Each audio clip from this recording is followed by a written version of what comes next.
Greta Thunberg, a 16-year-old from Sweden, is making a splash in the world of earth science. In August of 2018, she launched a strike outside of the Swedish Parliament building all by herself. Greta posits that we are destroying the world with our consumerism and capitalism, and she's right.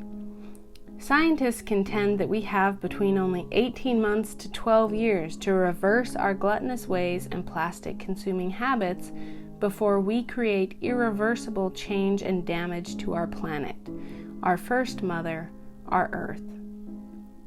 Sure, we can all do our part with organic cotton grocery bags, biodegradable diapers, thrifting our clothes, living in smaller houses with less stuff, but ultimately, Greta and others are pointing the finger of change at governments and corporations who benefit greatly from tricking us into consumerism, emitting harmful chemicals, and are notorious for being reactionary rather than proactive.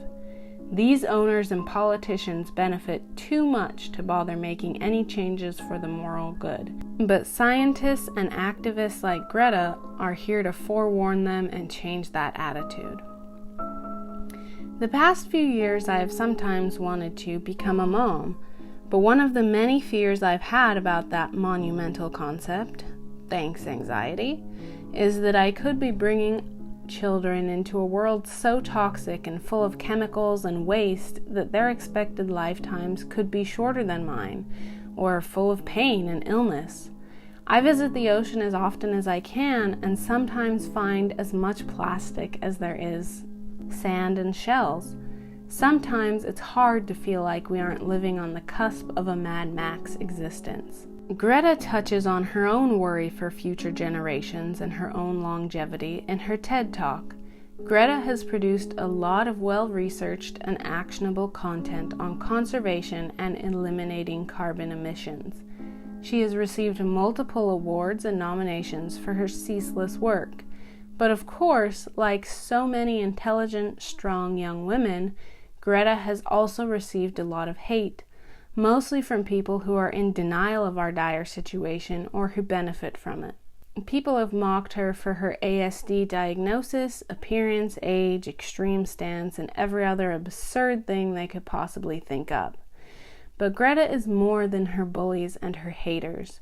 She is a fighter. She is a brave warrior, fighting a fight for all of us, for our survival, and for the survival of our very first and most sacred goddess, Mother Earth. Hello, I'm Hannah Harper, the bipolar bisexual host of this bi-weekly podcast of Witches and Women. In this podcast, we explore the lives of powerful women, both real and mythological, to better understand their lives and impact. Please subscribe to us on Apple Podcasts, Google Play, or even YouTube, and if you do social media, follow Of Witches and Women on Instagram, Twitter, and Facebook. Of course, don't forget about our website of witchesandwomen.com, where we have loads of salty merchandise, and the Grimoire Gallery, our internet gallery dedicated to art about women and the occult. The gallery is curated each season to go along with our theme, so right now it is full of stunning Greek mythology and history-inspired art. All of the art in the Grimoire Gallery is created by current working artists, and you can link directly to their sites from the gallery to enjoy or commission more of their work. We've also got a page called the Lamia Library where I list sources for the episodes and list links to the books and materials I reference and recommend. Want to know why I chose the phrase Lamia Library? It actually has occult and Greek significance. Plus, it's an alliteration. But to learn the rest of the origin story, you'll have to read through one of our future Oracle newsletters. The Oracle is a bi-weekly newsletter that you can only sign up for on our website. It will launch in December in celebration of the winter solstice and will feature exclusive mini biographies of women and legends we don't get to cover on the show, simple spells and charms to better your day, and much, much more. So, be sure to check out all of that cool stuff on our website.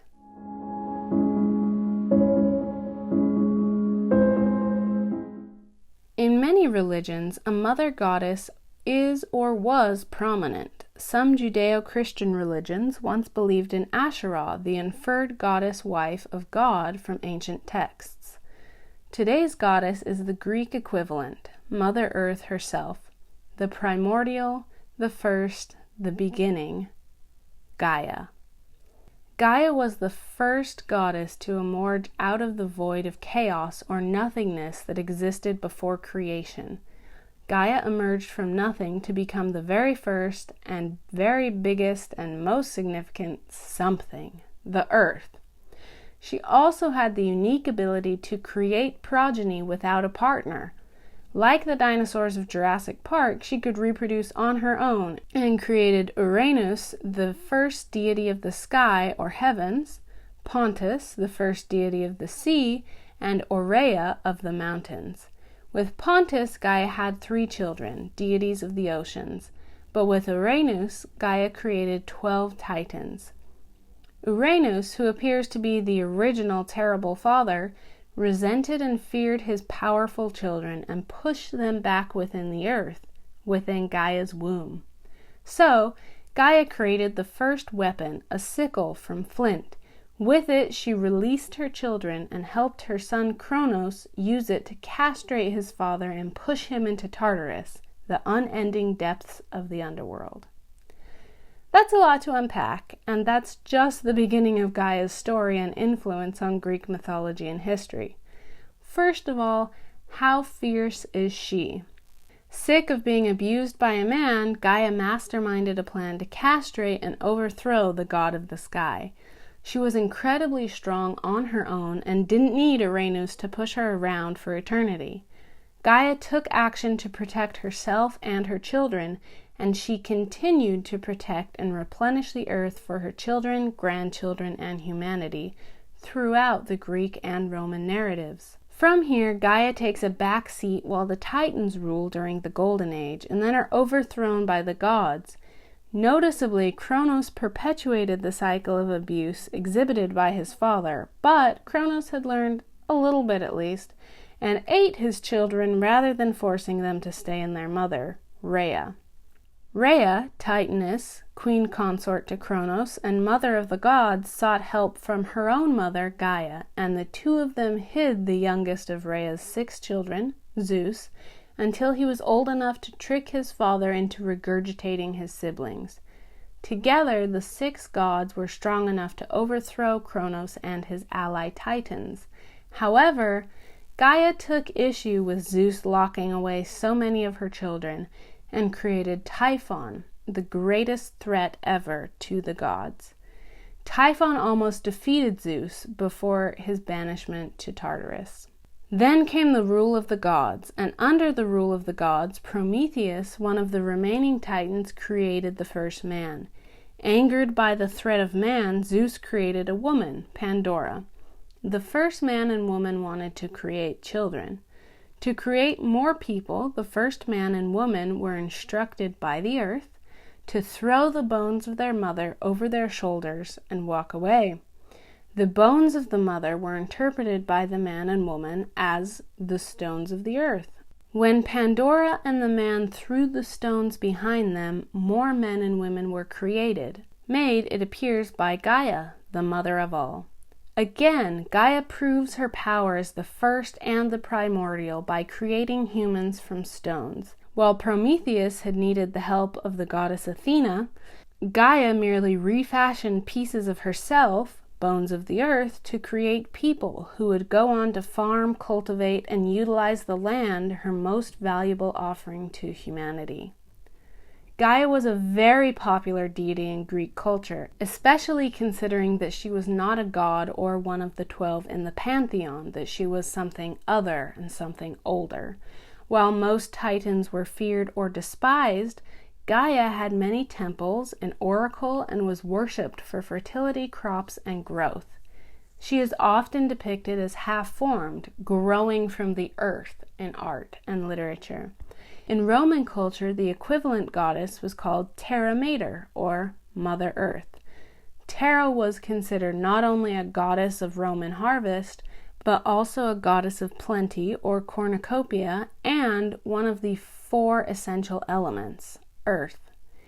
In every interpretation, Gaia is incredibly powerful, but almost always reserved and peaceful, staying out of the squabbles of gods and humans, preferring to support her creations rather than to destroy, and only creates monsters, storms, or famine in extreme circumstances when deities or humanities pridefully flaunt power and destruction.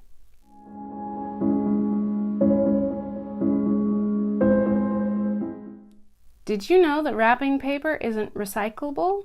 Scott Salveson of manonamountain.com does.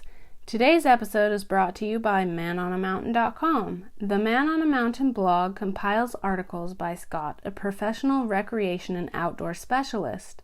Man on a Mountain reviews camping gear and locations and goes in depth examining the effects of the outdoors on child development, recreation as a form of healing, and how to live life just a little bit more in the great outdoors. You can also learn how to bring the outdoors indoors in constructive ways, minimize your plastic use simply and economically, learn about bigger issues in conservation, and find out what you can do to start rippling changes in your communities and throughout the world. Check out manonamountain.com to learn how you can do your part to save the first goddess.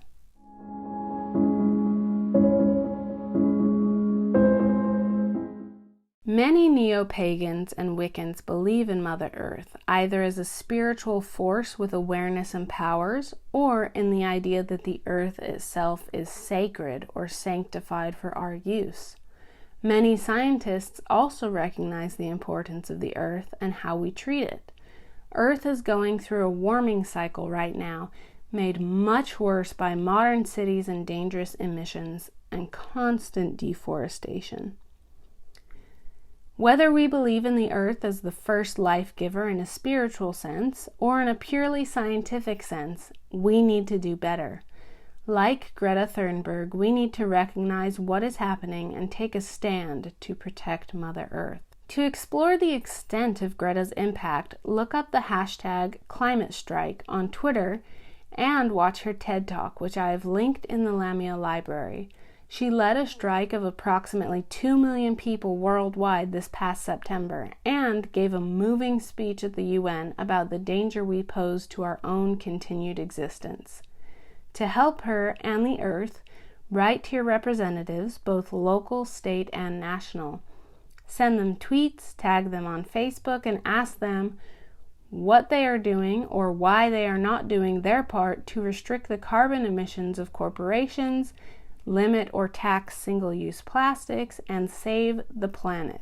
With elections coming up, do your research and vote for people who have a track record of getting good things done and treating our planet responsibly. You can also buy cotton organic canvas totes on the Of Witches and Women website, cutting down on the amount of plastic grocery bags you need. I have a bunch of canvas bags in the back of my car, and while I don't remember them every time I go into the store, I do use them probably about 70% of the time. It's one of the small changes that I've been trying to make to protect Mother Earth.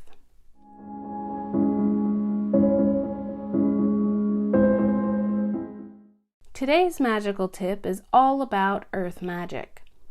Earth magic draws on the power of Terra Mater and is most often used for spells of healing, to make plants flourish, crops grow, and of course for fertility. Consider making an elemental earth altar. Wiccans who practice magic as a religion are already familiar with this concept in much more elaborate terms than I am proposing today. By altar, what I mean is create something small and simple that reminds you of how important and amazing the planet is and that you can look at each and every day, to be reminded of your responsibility to care for Mother Earth. To create your altar, clean out a small glass jar or vase. Visit a local hiking trail, park, beach, whatever is close to you, and gather leaves, earth, little rocks, and whatever else catches your eye. Layer these into your little vase and consider topping your new little altar with a natural beeswax candle. This way you can burn the candle to celebrate Mother Earth, and it creates a beautiful reminder of how much the earth has given us that you can place in your home and view on a regular basis.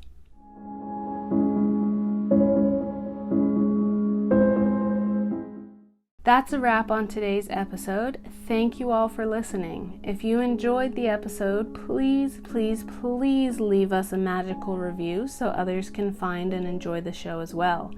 Check out our amazing website of witchesandwomen.com for mystically fabulous merchandise and the Grimoire Gallery. Episodes and show notes are available in the Lamia Library, and while you're visiting the website, be sure to sign up for the Oracle, our bi-weekly newsletter. It will start in a few months as a winter solstice gift from me to you, and you won't want to miss a single one. That's a wrap for today. Stay fierce, witches, and we'll catch you next time. Of Witches and Women is brought to you by SHH Media, LLC.